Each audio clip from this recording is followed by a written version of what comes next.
मशाल और दिए के प्रकाशमय वातावरण में आदिशक्ति का गोंधल करने के लिए गोंधली तैयार हैं।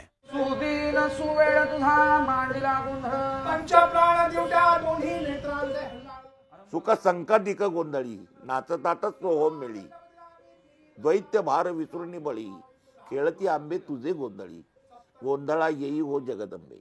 गोंधल यह महाराष्ट्र की बहुत ही प्राचीन पुरातन काल की परंपरा है, जिसकी शुरुआत करीबन 9वीं सदी से चली आई है। 9वीं सदी न केवल महाराष्ट्र पर पूरे भारतवर्ष के संकीर्तन परंपरा की सदी मानी जाती है और वहाँ से गोंधल की परंपरा शुरू हो गई। जो 9वीं सदी से गोंधल आया है वो प्रायः शक्ति देवता का गोंधल कहा जाता है। पूरे भारतवर्ष में 108 शक्तिपीठ है, जिसमें 3.5 शक्तिपीठ ये महाराष्ट्र में है, जिसमें कोल्हापुर की अंबाबाई, तुळजापुर की भवानी माता है, माहूर की रेणुका देवी है, अर्धा पीठ जो है वो वणी की सप्तशृंगी है। ऐसे 3.5 शक्तिपीठ महाराष्ट्र में है और उसकी संकीर्तन परंपरा गोंधल नाम से जानी जाती है। तो गोंधल माने गण का दल जो कला की प्रस्तुति करता है उसे गोंधल कहते हैं। ये 13वीं सदी में जो नृत्य रत्नावली ग्रंथ था उसमें गोंधल का उल्लेख है। गौंडली नृत्य, कौंडली नृत्य, गोंधल नृत्य ऐसा उल्लेख है। मैं गोंधली कलावंत पिछले लगभग 60 साल से गोंधली व्यवसाय में काम कर रहा हूं। मैं जब 10 साल का था तब से अपने पिताजी के साथ यह काम करता आ रहा हूं। अब हमारी 7वीं पीढ़ी में हम गोंधली का काम करते हैं। हमारा पारंपरिक व्यवसाय जागरण और गोंधल है। मेरे दादाजी गोंधली कलावंत थे। दादाजी ने मुझे संबल कैसे बजाना है, देवी का व्याख्यान या कोई पारंपरिक गीत कैसे गाना है ये सिखाया। जब मैं 10 साल का था तब से आज तक भी ये सब करता आ रहा हूँ। गोंधल के माध्यम से अलग अलग जगह पर मुझे अपनी कला सादर करने का सौभाग्य प्राप्त हुआ।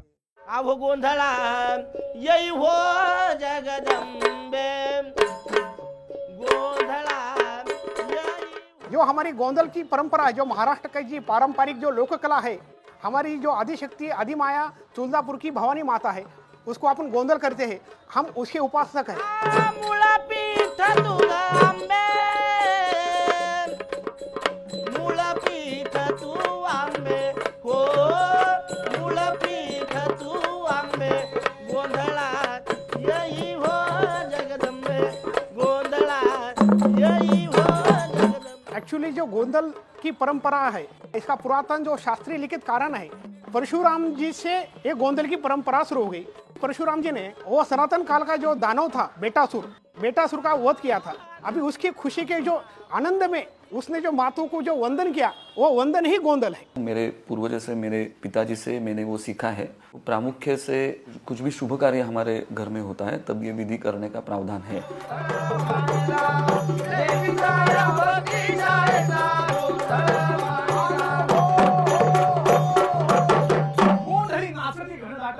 ब्रह्मा विष्णु महेश 3 त्रिपुरारी निघाले आणि सत्यलोकी जगदंबेचे गोंधळी झाले। सत्यलोकचा गोंधळ, गोंधळ जो विधि है उसको यदि हम प्रमाण मान लेते हैं तो उसमें हम एक कथा कहते हैं कि ये गोंधळ की शुरुआत कैसे हुए।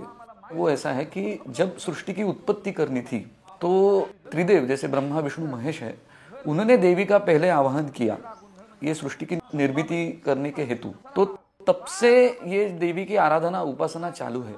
वही जो उपासना है उसको हम दक्खन में गोंधळ कहते हैं।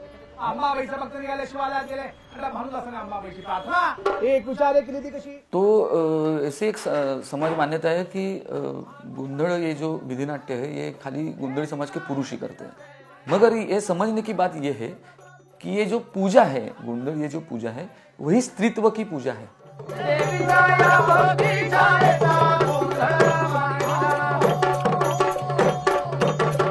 शक्ति देवता की आराधना की इस गोंधल परंपरा के 2 प्रकार है, एक रेणुराई गोंधल और एक कदमराई गोंधल। रेणुराई गोंधली देवी रेणुका माता के भक्त होते हैं और कदमराई गोंधली तुलजा भवानी देवी के उपासक होते हैं। गोंधल ये सृजनात्मक सृष्टि का प्रतीक है। वासंतिक और शारदीय नवरात्र उत्सव में पंचमहाभूतों की पूजा इस कारण भी गोंधळ सादर किया जाता है। गोंधळाला वेळ नाही, गोंधळाला मुहूर्त नाही। गोंधल करने के लिए समय या मुहूर्त नहीं देखा जाता। घर में कोई भी शुभ कार्य हो, बच्चे का मुंडन, शादी या घर की वास्तु शांति, ऐसे मौकों पर कुलाचार के तौर पर गोंधल का आयोजन होता है। पहले मशाल या दिवटी की रोशनी में गोंधल रात भर करने की प्रथा थी, लेकिन आजकल भागदौड़ की जिंदगी में यह दिन में 2 या 1 घंटे तक भी किया जाता है। गोंधळ तो पूरे साल भर होता है, खाली उसका एक ही नियम है कि वो पितृपक्ष, पितृ पंधरवडा हम मराठी में बोलते हैं, पितृपक्ष में वो विधि नहीं कर सकते हम। वो 15 दिन छोड़ के साल में आप कभी भी ये विधि कर सकते हैं।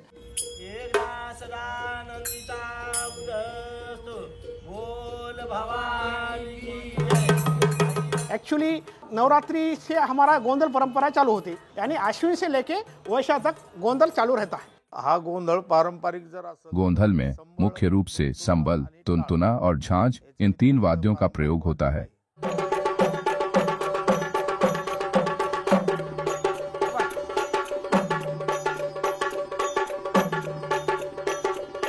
ये जो वाद्य है संबळ, जो गोंधळ में प्रामुख्य से बजता है, वो वाद्य बजता है आदि ताल में। तो संबळ बहुत प्राचीन समय का वाद्य है और वो मुख्यत्वे गोंधळ में ही बजता है, देवी की उपासना में ही वो बजता है। बाकी कोई जगह पे वो हमें बजते हुए नहीं दिखता। पहले के जमाने में जो संबल था, उसके जो दोनों कुंडी बोलते हैं इसको मराठी में, कुंडी, वो एक लकड़ी की थी, एक पीतल या तांबा या फिर ऐसी मिक्स थी। और आज के ज़माने में स्टील की भी रहती है, पीतल की भी रहती है, लेकिन लकड़ी की नहीं रहती। और ये जो इसको बोलते हैं पान, पहले के ज़माने में चमड़े से बनते थे ये पान, आज के ज़माने में फाइबर से बनाते हैं। और ये जो रहता है उसको खुटी या फिर घोड़ी भी बोलते हैं। आज के ज़माने में ये स्टैंड बनाते हैं। ये जो लेफ्ट वाला पान रहता है उसको चाप बोलते, और राइट वाला रहता है उसको धूम बोलते। तो ये दोनों का मिश्रण करके संबल बनता है। छत्रपति शिवाजी महाराज ने गोंधळी समाज का उपयोग किया अपने स्वराज्य निर्मिती के लिए, और उनको उसका बख्शिश करके खुद का जो अंगर का है वो गोंधळी कलाकार है उसको दिया। तो तब से ये प्रथा चली आ रही है कि गोंधळी अंगर का पहन के गोंधळ परफॉर्म करता है, क्योंकि वो गोंधळी समाज के लिए बहुत अभिमान का क्षण है। और शिवाजी महाराज निश्चित भक्त थे तुळजा भवानी के, तो कदमराई गोंधळी जो है वो भी तुळजा भवानी के उपासक है। तो वो प्रामुख्य से वो अंगर का पहन के गोंधळ आज भी करते हैं। वैसे रेणुराई में नहीं है, रेणुराई भी वो अंगर का पहनते ही है, उनके लिए वो उतना ही गर्व की बात है। थोड़ा बहुत फर्क होगा मगर उनका पोशाक एक सा ही है। करता त्रेता द्वापार कलियुग आणि आदिमाया शक्तीचे अवतार झाले 4, करता नाम का जो मुख्य गोंधली होता है उसे सरदार या नाइक कहते हैं। वो 60 मीटर कपड़े का पायगोल अंगरखा पहनते हैं जो सफेद रंग का होता है। सर पे मुंडासा या पगड़ी पहनते हैं, जबकि बाकी अन्य गोंधली सफेद बाराबंदी और धोती या पायजामा पहनते हैं। कदम राई और रेणु राई गोंधली दोनों का पोशाक लगभग एक जैसा ही रहता है। समय के साथ हुए बदलाव की वजह से आजकल यह पोशाक रंग बिरंगी भी पहनी जाती है। 64 कौड़ी की माला, ये 64 योगिनी है, आदि शक्ति देवी के विभिन्न रूप की प्रतीक जो गोंधली पहनते हैं।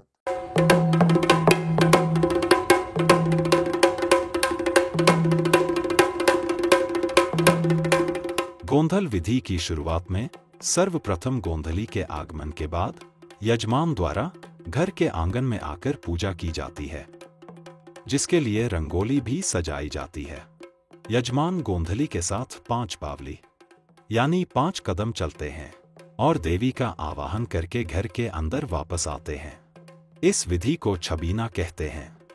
साथ ही गेहूं या चावल से एक चौरंग पर चौखट तैयार किया जाता है। इसके ऊपर कलश में नारियल और आम के पत्ते तथा चौरंग पर अन्य पूजा साहित्य रखकर घट स्थापना की जाती है। मनुष्य को जीने के लिए जो भी कुछ आवश्यक चीजें होती है, जैसे पानी हो गया, अनाज हो गया, वस्त्र हो गया, घर हो गया, गन्ने का पूरा मंडप बनाया जाता है। तो मंडप वो जो है वो अपने घर का ही प्रतीक है, तो वो पूरे सृष्टि को ही हम अपना घर समझते हैं, वही वो अवधारणा उधर भी है। जो कुछ भी हमारे लिए आवश्यक चीजें हैं उनकी हम पूजा करते हैं। गोंधल शुरू करने से पहले दिवटी यानी मशाल प्रज्वलित की जाती है।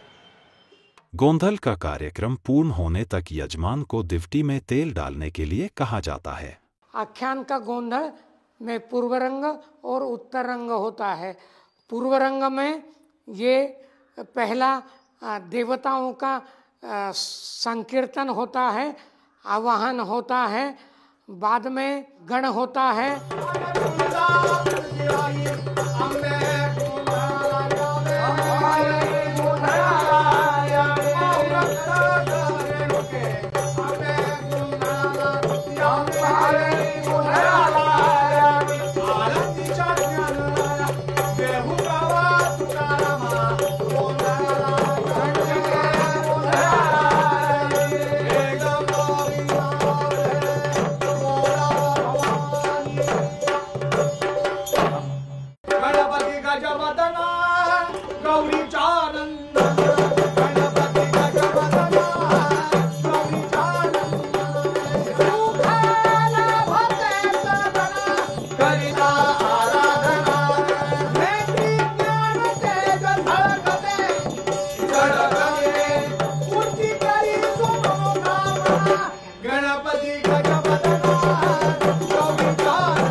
सभी सृष्टि में मौजूद जो तत्व है उन सबका उसमें आह्वान किया जाता है। तो पहले वो आह्वान करने के बाद फिर मुख्य गोंधल को शुरुआत होती है। तो मुख्य गोंधल में देवी का महिमा मंडन होता है। देवी आली पाहुणी ग, नैनी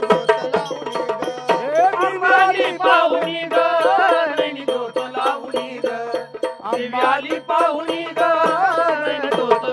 ग, एक्चुअली में गोंधल के दो पार्ट है, एक पूर्व रंग और सेकंड पार्ट है उत्तर रंग।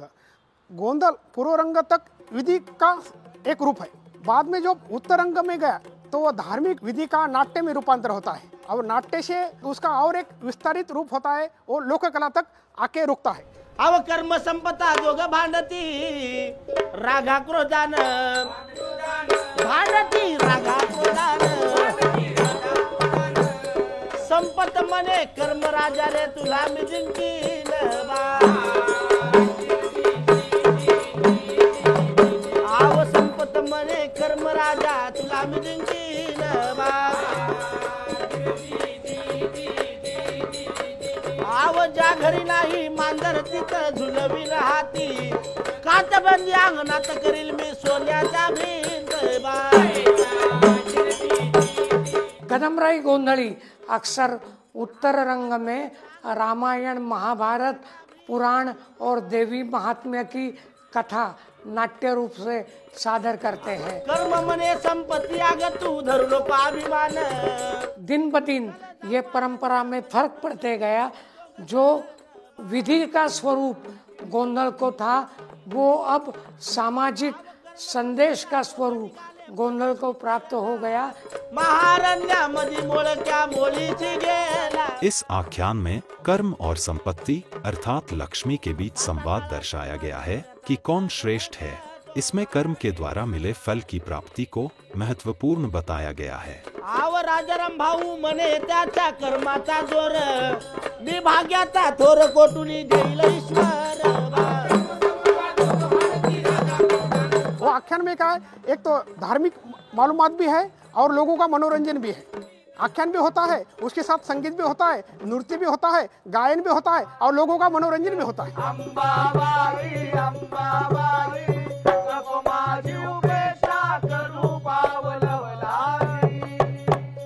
यहाँ मनोरंजक अंदाज में व्यक्ति का रहन सहन कैसा होना चाहिए यह दर्शाया गया है। हुरडा कोपर खरडा म्हशीला भरडा असावा, म्हशीला भरडा असावा, नाहीतर जावई तिडकन दिसण्या दिडकन सासूचा लाडका असावा। मुलगा शाळेत जाणार अहो शाळेत जाणार कधी नाही चुकणारा मुलगा शिकणारा शाळेमध्ये मुलगा शिकणारा असावा नाहीतर मुलीत फिरणारा चेष्टा करणारा मार खाणारा नसावा जगती पंचमहाभूताचे 5 काकडे काकड़ा पाजलने यानी पंच तत्वों के 5 काकड़े या मशाल। माता की पूजा और गुणगान करने के लिए काकड़ा प्रज्वलित किया जाता है।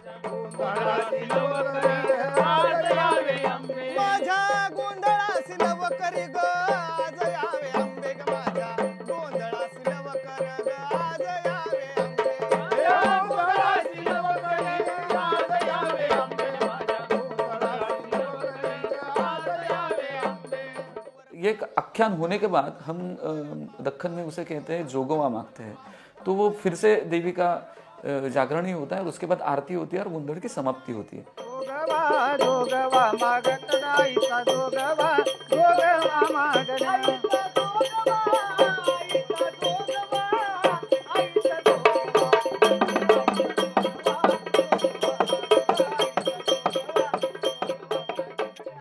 जय देवी आद्य रूपे परशुरामाची माते आरती ववाळीन एक मन भावे चिते जय देवी आद्य रूपे परशुरामाची माते आरती ववाळीन एक मन भावे चिते जय देवी आद्य रूपे आवाती मूळ माता पूर दुसरं तुळजा हे पूर बैसली शिवासनी। गोंधल इतना लोकप्रिय था और इतना जनमान्य था कि राजे रजवाड़ों के जमाने में गोंधल का जिक्र होता था। छत्रपति शिवाजी महाराज के जमाने में भी शक्ति देवता का संकीर्तन होता था, जिसके बहुत सारे संदर्भ हमें मिलते हैं। शिवाजी महाराजांच्या स्वराज्य स्थापनेमध्ये शिवाजी महाराज की स्वराज्य स्थापना में गोंधली समाज का अमूल्य योगदान था। उनके सेनापति तानाजी मालुसरे और सूर्याजी मालुसरे ने गोंधली का रूप धारण कर कोंडाणा किला की जानकारी हासिल की, जिसके फलस्वरूप शिवाजी महाराज ने उनकी मदद से वह किला जीत लिया। पुणे में पेशवाओं के शासनकाल में भी गोंधली समुदाय ने अपनी लोक परंपरा के माध्यम से लोगों में देशाभिमान जागृत करने का महत्वपूर्ण कार्य किया।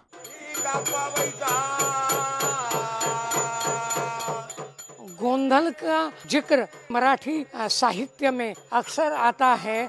जो विश्वकोश में गोंधल की नोंद है, बाद में डॉक्टर सरोजिनी बाबर ने जो कुलदैवत करके ग्रंथ लिखा है उसमें गोंधल के ऊपर लिखा गया है। डॉक्टर रामचंद्र चिंतामण ढेरे इन्होंने गोंधल के ऊपर काफ़ी अनुसंधान किया है। मैंने खुद महाराष्ट्र प्रयोगात्मक लोककला ये ग्रंथ सिद्ध किया है। महाराष्ट्र के अलग अलग संतों ने गोंधल पर रूपक किया है, जैसे संत ज्ञानेश्वर हो, तुकाराम हो, एकनाथ हो, सुदिन सुवेळ तुझा मांडीला गोंधळ, पंचप्राण दिवट्या दोन्ही नेत्रांचे हिल्लाळ, ऐसे अलग अलग रूपक गोंधल के होते हैं। तो ऐसा जो गोंधल है वो पुराने ज़माने का गोंधल, आज रंगमंच पर भी गोंधल का उपयोजन हुआ है। राजाराम भाऊ कदम जिन्होंने 80 के दशक में अंतर्राष्ट्रीय स्तर पर भारत महोत्सव में गोंधल पेश किया था, पेरिस के आईफेल टावर के सामने, जो परभणी के गोंधल महर्षी है। संत तुकाराम महाराज म्हणतात, आम्ही गोंधळी गोंधळी आम्ही आंबेचे गोंधळी, आमचा घालावा गोंधळ वाजवू हरिनामी संबळ, जिथे इठूचं रावळ तिथं तुक्याचा गोंधळ, असा तुकाराम महाराज त्या देवीला नमन करण्यासाठी स्वतः गोंधळीचं प्रमाण देऊन विठ्ठलापुढे त्या देवीचा गोंधळ घालतात।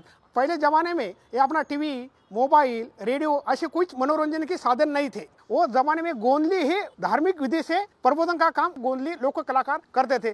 पारंपरिक व्यवसाय आमचा जागरण गोंधळ। हमारा पारंपरिक व्यवसाय गोंधल है, लेकिन अब सिर्फ गोंधल के सहारे गुजारा नहीं होता है, इसलिए हम आज के दौर में कुछ और धंधा जैसे सब्जी बेचना आदि काम करते हैं।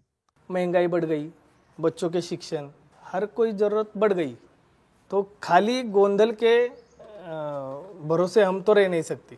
तो इसके अलावा कोई बिजनेस करता है, कोई खेत में जाता है, कुछ तो पार्ट टाइम जॉब करता है। आज के ज़माने में सोशल मीडिया का ये गोंधल की प्रस्तुति में थोड़ा अच्छा भी असर पड़ा है और बुरा भी पड़ा है। कोई कोई अच्छी चीज़ें वायरल हो गई, लेकिन कोई कोई जिसको ये गोंधल के बारे में कुछ भी मालूम नहीं, वो कैसा भी गोंधल सादरीकरण करते और वो सोशल मीडिया पे डालते। लेकिन पहले वाला जो गोंधल है वो वही होना चाहिए। आता मी तुला दुसरी चाल दाखवतो, हा ती वाजवायच्या।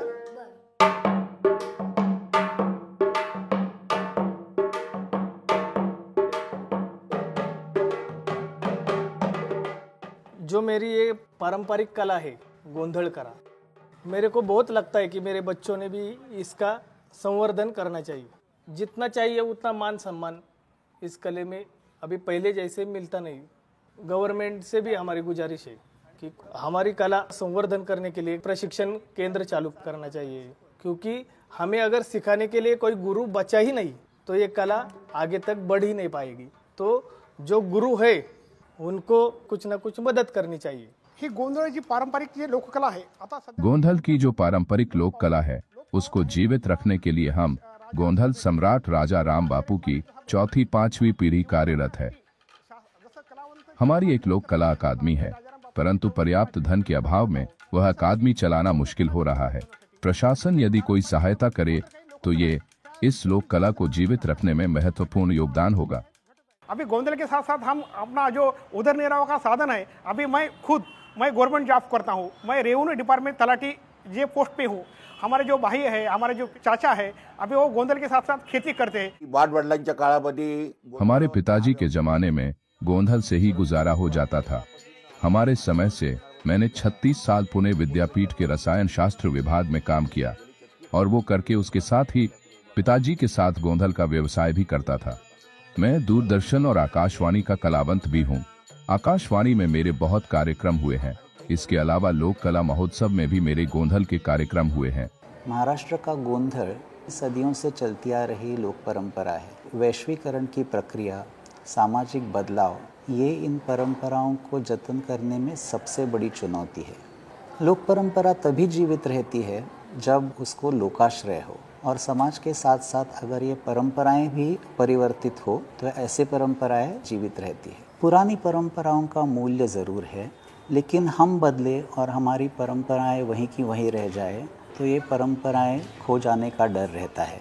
गोंधल कुलाचार तो है ही, लेकिन इस सीमा को लांघकर वो एक व्यापक लोक परंपरा के रूप में उभरे, ये हम सब आशा करते हैं।